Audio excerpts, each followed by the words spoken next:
in the AI age, anyone can become $100 million entrepreneur, like build a company solo.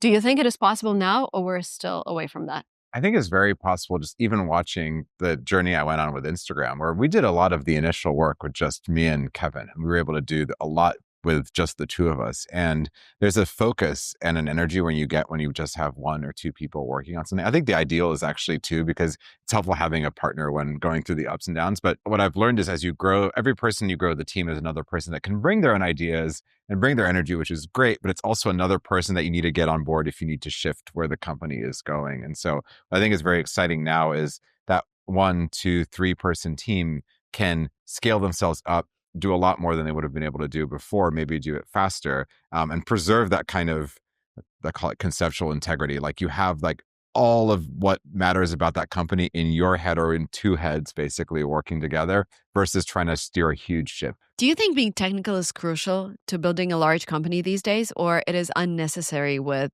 all the existing tools? I think, with increasing things like Claude Code, with like products online, I think you're getting to the point where you're able to at least get to a version of your idea where you can see if there's something there, because that's like the biggest thing that I've got, like in the age of kind of mobile apps first emerging, I would hear from people all the time and they'd be like, Mike, I have a great idea for a mobile app. Like, do you know any mobile engineers, or how do I get it built? And that was often where the idea would die. And some of those ideas maybe wouldn't have worked out, but some of them might actually have created something really novel, right? There'd be people that said, oh, I have a novel idea for a social app or a dating app or a game. And so many of those ideas just kind of like, kind of died at that stage. And so what I think is exciting is even if the tools aren't there where they're not necessarily going to get you from your first 10 users to your first million users in terms of the system scaling up, they'll at least get you in front of those first 10 people, right? Like get you to the prototype or even that initial version. And that seems very possible, even people who aren't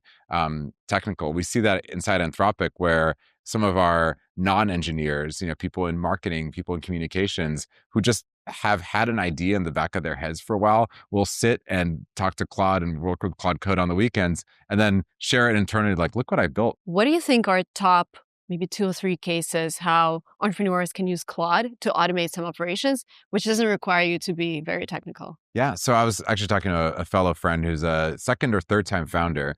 And he was telling me, he's like, Mike, I'm really glad you launched Claude Max, because Claude is my product manager. Claude is my lawyer.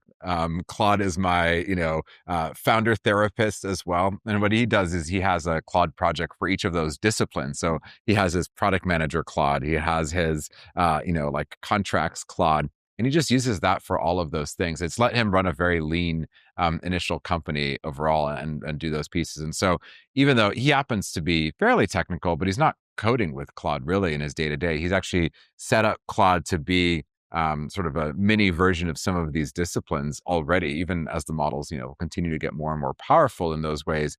Even today, with the right context and the right sort of history around something, you really can start having these sort of per job function thought partners in there. And for an entrepreneur, for sure, have a model that validates your idea or sees what you might be missing. Another one doing competitive intelligence to understand what's even out there and understanding those pieces. Of course, helping you build with code is another part of it too. But even beyond that, the way I like to think of it is when you grow a company, you want to go hire. I want the best CFO. I want the best head of product, et cetera.